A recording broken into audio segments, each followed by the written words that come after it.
ಸ್ನೇಹಿತರೆ, ಇರಾನ್ ಒಳಗಡೆ ನುಗ್ಗಿ ಕಾರ್ಯಾಚರಣೆ ನಡೆಸೋಕೆ ಅಮೆರಿಕದ ಸೈನಿಕರು ಗೌಪ್ಯವಾಗಿ ಸಕಲ ತಯಾರಿ ಮಾಡಿಕೊಳ್ತಿರೋ ಎವಿಡೆನ್ಸ್ ಸಿಕ್ಕಿದೆ. ಅಮೆರಿಕ ಇನ್ನೇನು ಭೂದಾಳಿ ಮಾಡಬಹುದು ಅನ್ನೋದು ಆಲ್ಮೋಸ್ಟ್ ಕನ್ಫರ್ಮ್ ಆಗ್ತಿದೆ. ಆ ಕಡೆ ಅಮೆರಿಕ ಅಧ್ಯಕ್ಷ ಟ್ರಂಪ್ ಇರಾನ್ನಲ್ಲಿ ಅಳಿದುಳಿದಿರೋದನ್ನ ಕೂಡ ಬಿಡೋದಿಲ್ಲ ಅಂತ ಹೇಳಿ ದೊಡ್ಡ ಶಪಥ ಮಾಡಿದ್ದಾರೆ. ಇದಕ್ಕೆ ತಿರುಗೇಟು ಕೊಟ್ಟಿರೋ ಇರಾನ್ ಸೇನೆ ಮಿಡಲ್ ಈಸ್ಟ್ ನಲ್ಲಿರೋ ಟೆಕ್ ಕಂಪನಿಗಳನ್ನ ಧ್ವಂಸ ಮಾಡ್ತೀವಿ, ಅಮೆರಿಕದ ಸಣ್ಣ ಗುರುತುಗಳನ್ನ ಕೂಡ ನಾವು ಬಿಡೋದಿಲ್ಲ ಅಂತ ಧಮಕಿ ಹಾಕಿದೆ. ಇರಾನ್ ಮತ್ತು ಅಮೆರಿಕ ಒಬ್ರಿಗೊಬ್ರು ಬೆದರಿಕೆ ಹಾಕ್ತಿದ್ರೆ ರಷ್ಯಾ ಮಧ್ಯದಲ್ಲಿ ಒಂದು ದೊಡ್ಡ ವಾರ್ನಿಂಗ್ ಕೊಟ್ಟಿದೆ. ಎಲ್ಲವನ್ನ ಕ್ವಿಕ್ ಆಗಿ ನೋಡ್ತಾ ಹೋಗೋಣ. ಮೊದಲಿಗೆ ಅಮೆರಿಕದ ಸೇನಾ ತಯಾರಿಯ ಬಗ್ಗೆ ದೊಡ್ಡ ಅಪ್ಡೇಟ್ ಬಂದಿದೆ, ಅದರ ಬಗ್ಗೆ ನಿಮಗೆ ಮಾಹಿತಿ ಕೊಡ್ತೀವಿ. ಇರಾನ್ನಲ್ಲಿ ಅಮೆರಿಕ ಗ್ರೌಂಡ್ ಆಪರೇಷನ್ ಮಾಡುತ್ತೆ ಅನ್ನೋ ಸಾಧ್ಯತೆ ದಟ್ಟವಾಗ್ತಾನೆ ಬರ್ತಾ ಇದೆ. ಅಮೆರಿಕ ಸೇನೆ ದೊಡ್ಡ ಆಪರೇಷನ್ಗೆ ಸೈಲೆಂಟ್ ಆಗಿ ರೆಡಿ ಆಗ್ತಿರೋದು ಕಾಣಿಸ್ತಾ ಇದೆ. ಪೆಂಟಗನ್ ತನ್ನ ವೆಬ್ಸೈಟ್ ನಲ್ಲಿ 8 ಫೋಟೋಗಳನ್ನು ರಿಲೀಸ್ ಮಾಡಿದೆ. ಅದರಲ್ಲಿ 31ನೇ ಮರೈನ್ ಎಕ್ಸ್ಪಿಡಿಷನರಿ ಯೂನಿಟ್ನ ಫೋರ್ಸ್ ರೆಕಾನ್ ಪ್ಲಾಟೂನ್ ಕಮಾಂಡೋಗಳು ಮಾಕ್ ಡ್ರಿಲ್ ಮಾಡ್ತಿರೋದು ಕಾಣಿಸಿದೆ. ಇವರು ಆಂಫಿಬಿಯಸ್ ಅಸಾಲ್ಟ್ ಮಿಲಿಟರಿ ಆಪರೇಷನ್ ಅಭ್ಯಾಸ ಮಾಡ್ತಿದ್ದಾರೆ.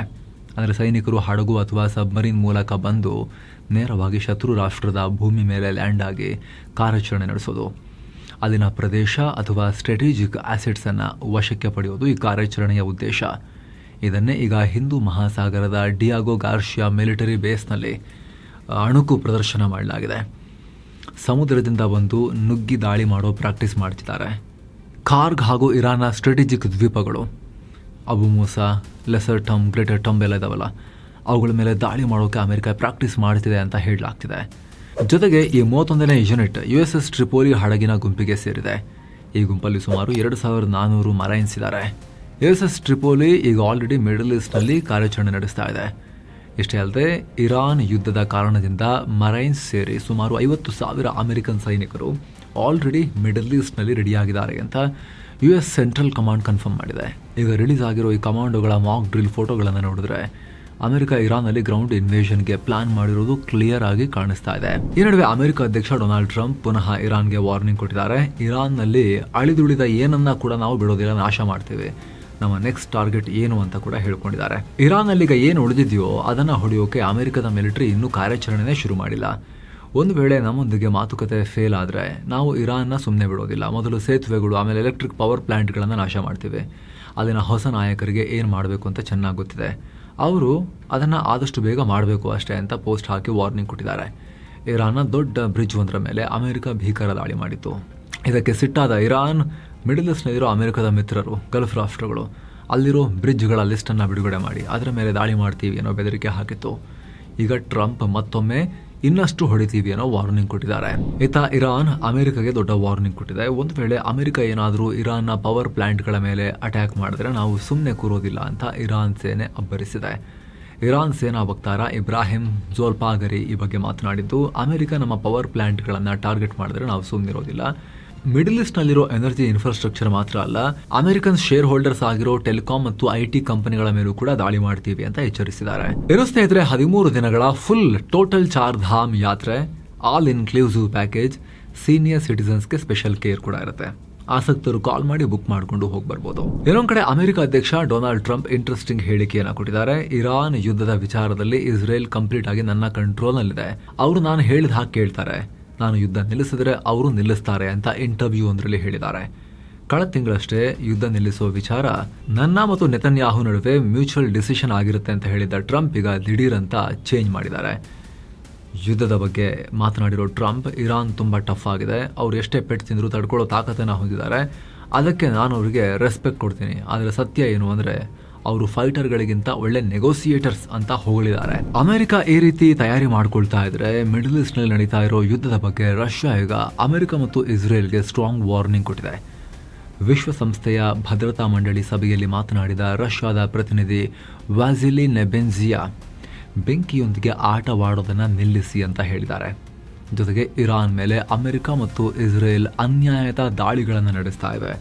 ಮಿಡಲ್ ಈಸ್ಟ್ ಉದ್ವಿಗ್ನತೆಗೆ ಅಮೆರಿಕ ಮತ್ತು ಇಸ್ರೇಲೇ ಕಾರಣ, ತಕ್ಷಣ ಎಲ್ಲ ದಾಳಿಗಳನ್ನು ನಿಲ್ಲಿಸಬೇಕು, ಇಲ್ಲೇ ಹೋದರೆ ಇಡೀ ಪ್ರದೇಶದ ಪರಿಸ್ಥಿತಿ ಕೈಮೀರಿ ಹೋಗುತ್ತೆ ಅನ್ನೋ ವಾರ್ನಿಂಗ್ ಕೊಟ್ಟಿದ್ದಾರೆ. ಇನ್ನು ಗಲ್ಫ್ ರಾಷ್ಟ್ರಗಳ ಮೇಲೆ ಇರಾನ್ ದಾಳಿ ಕಂಟಿನ್ಯೂ ಆಗಿದೆ. ಅದರಲ್ಲೂ ಕೂಡ ಈ ಸಲ ಕುವೈತನ್ನೇ ಮೇನ್ ಟಾರ್ಗೆಟ್ ಮಾಡಿಕೊಂಡು ಮಿಸೈಲ್ ಮತ್ತು ಡ್ರೋನ್ಗಳ ಮೂಲಕ ದಾಳಿ ಮಾಡಿದ್ದಾರೆ. ಕುವೈತ್ನ ಪ್ರಮುಖ ಪವರ್ ಮತ್ತು ಡಿಸ್ಯಾಲಿನೇಷನ್ ಪ್ಲಾಂಟ್ ಮೇಲೆ ದಾಳಿಯಾಗಿದೆ. ಪರಿಣಾಮ ಡಿಸ್ಯಾಲಿನೇಷನ್ ಪ್ಲಾಂಟ್ನ ಹಲವು ಭಾಗಗಳು ಡ್ಯಾಮೇಜ್ ಆಗಿವೆ. ಇದನ್ನು ಕುವೈತ್ ಸರ್ಕಾರ ಕೂಡ ಹೇಳಿದೆ. ಇದಕ್ಕೂ ಮುಂಚೆ ಅಲ್ಲಿನ ಅತಿದೊಡ್ಡ ತೈಲ ಸಂಸ್ಕರಣಾ ಘಟಕದ ಮೇಲೂ ಕೂಡ ಭಾರಿ ದಾಳಿಯಾಗಿತ್ತು. ಇನ್ನು ಈ ದಾಳಿಯ ಬೆನ್ನಲ್ಲೇ ತಕ್ಷಣ ಎಚ್ಚೆತ್ತ ಕುವೈತ್ನ ಎಮರ್ಜೆನ್ಸಿ ಸಿಬ್ಬಂದಿ 3 ಕಡೆ ಭಾರೀ ಕಾರ್ಯಾಚರಣೆ ಶುರು ಮಾಡಿದ್ದಾರೆ. ಪ್ಲಾಂಟ್ನ ಆಪರೇಷನ್ ಎಲ್ಲೂ ನಿಲ್ಲದಂತೆ ನೋಡ್ಕೊಳ್ಳೋಕೆ ಹಾಗೂ ಆ ಜಾಗಕ್ಕೆ ಕಂಪ್ಲೀಟ್ ಭದ್ರತೆ ಒದಗಿಸೋ ಕೆಲಸ ಮಾಡ್ತಾ ಇದ್ದೀವಿ. ದಾಳಿಯಲ್ಲಿ ಯಾವುದೇ ಪ್ರಾಣಹಾನಿ ಆಗಿಲ್ಲ ಅಂತ ಕುವೈತ್ ಹೇಳಿದೆ. ಅತ್ತ ಯುನೈಟೆಡ್ ಅರಬ್ ಎಮಿರೇಟ್ಸ್ ಮೇಲೂ ಕೂಡ ಇರಾನ್ ಮತ್ತೆ ಸರಣಿ ಡ್ರೋನ್ ದಾಳಿ ಮಾಡಿದೆ. ಆದರೆ ಇವುಗಳೆಲ್ಲವನ್ನ ನಾವು ಬ್ಲಾಕ್ ಮಾಡಿ ಹೊಡೆದು ಹಾಕಿದ್ವಿ. ನಮ್ಮ ಸೇನೆ ಕಟ್ಟೆಚ್ಚರ ವಹಿಸಿ ಕೆಲಸ ಮಾಡ್ತಾ ಇದೆ ಅಂತ ಹೇಳಿ UAE ಹೇಳಿದೆ. ಇನ್ನು ಸೌದಿ ಅರೇಬಿಯಾ ಕೂಡ ಇರಾನ್ ಕಡೆಯಿಂದ ನುಗ್ಗಿ ಬಂದ 6 ಡ್ರೋನ್ಗಳನ್ನ ಇಂಟರ್ಸೆಪ್ಟ್ ಮಾಡಿದ್ದೀವಿ ಅಂತ ಹೇಳಿದೆ. ಇನ್ನು ಇರಾಕ್ನಲ್ಲಿರೋ ಇರಾನ್ ಪರ ಸಶಸ್ತ್ರ ಗುಂಪುಗಳು ಅಮೆರಿಕದ ಸೇನಾ ನೆಲೆಗಳ ಮೇಲೆ ದೊಡ್ಡ ದಾಳಿ ಮಾಡಿದ್ದಾಗಿ ಹೇಳಿಕೊಂಡಿವೆ.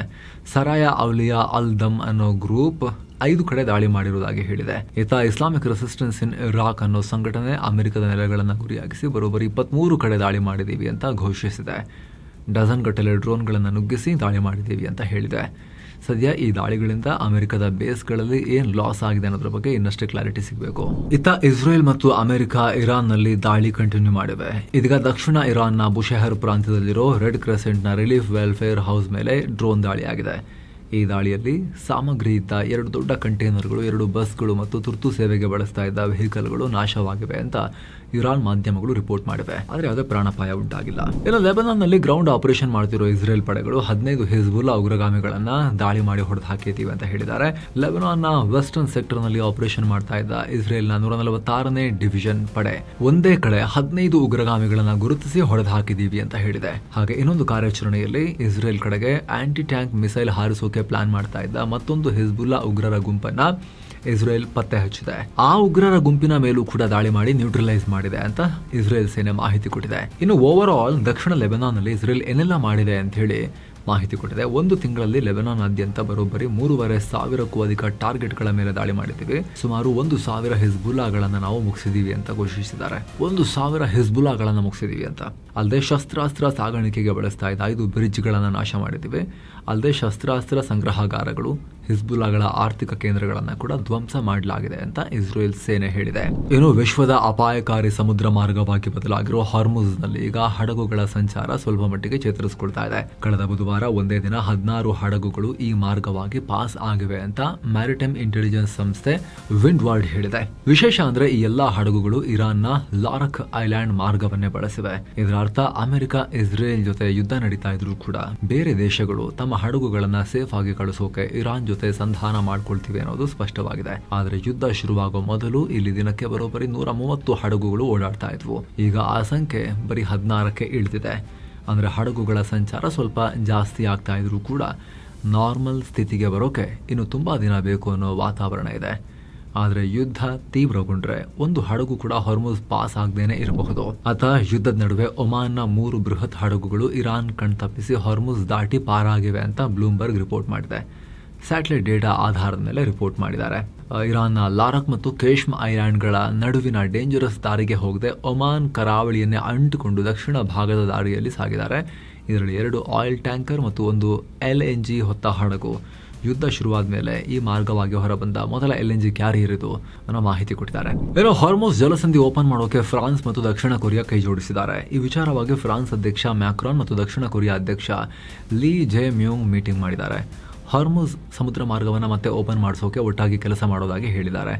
ಇತ್ತೀಚೆಗೆ ಅಮೆರಿಕ ಅಧ್ಯಕ್ಷ ಟ್ರಂಪ್ ಇರಾನ್ ವಿರುದ್ಧ ಯುದ್ಧಕ್ಕೆ ಸಪೋರ್ಟ್ ಮಾಡ್ತಿಲ್ಲ ಅಂತ ಮಿತ್ರ ರಾಷ್ಟ್ರಗಳ ಮೇಲೆ ಗರಂ ಆಗಿದ್ರು. ಇದರ ಬೆನ್ನಲ್ಲೇ ಮ್ಯಾಕ್ರಾನ್ ಸೌತ್ ಕೊರಿಯಾಗೆ ಹೋಗಿದ್ರು. ಅಲ್ಲಿ ಈ ನಿರ್ಧಾರ ಆಗಿದೆ. ಹಾಗಂತ ಮ್ಯಾಕ್ರಾನ್ ಕ್ಲಿಯರ್ ಆಗಿ ಹೇಳಿದ್ದಾರೆ, ಯುದ್ಧ ಮಾಡೋಕ್ಕೆಲ್ಲ ಹೋಗಲ್ಲ, ಶಾಂತಿ ಮೂಲಕವೇ ಓಪನ್ ಮಾಡಿಸೋಕೆ ನಾವು ಹೆಲ್ಪ್ ಮಾಡೋದು ಅಂತ ಈ ಹಿಂದೆನೇ ಅವರು ಹೇಳಿದ್ರು.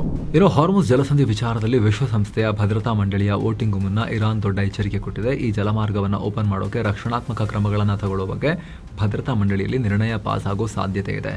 ಹೀಗಾಗಿ ವಿಶ್ವಸಂಸ್ಥೆ ಸೇರಿ ಯಾವುದೇ ಜಾಗತಿಕ ವೇದಿಕೆಯಲ್ಲಿ ನಮ್ಮ ವಿರುದ್ಧ ಶತ್ರುಗಳು ಪ್ರಚೋದನಕಾರಿ ಕ್ರಮಗಳನ್ನು ತಗೊಳ್ಳೋಂಗಿಲ್ಲ. ಒಂದು ವೇಳೆ ತಗೊಂಡ್ರೆ ಇನ್ನಷ್ಟು ಬಿಗಡಾಯಿಸುತ್ತೆ ನೋಡಿ ಅಂತ ಹೇಳಿ ಎಚ್ಚರಿಕೆ ಕೊಟ್ಟಿದೆ ಇರಾನ್. ಮತ್ತೊಂದು ಕಡೆ ಇರಾನ್ನಲ್ಲಿ 12 ವರ್ಷದ ಪುಟ್ಟ ಮಕ್ಕಳನ್ನೆಲ್ಲ ಮಿಲಿಟರಿ ಕೆಲಸಕ್ಕೆ ಸೇನೆಗೆ ಸೇರಿಸ್ಕೊಳ್ತಿರೋದು ಯುದ್ಧಾಪರಾಧ ಅಂತ ಅಮ್ನೆಸ್ಟಿ ಇಂಟರ್ನ್ಯಾಷನಲ್ NGO ಕಿಡಿಕಾರಿದೆ ಇರಾನ್ ವಿರುದ್ಧ.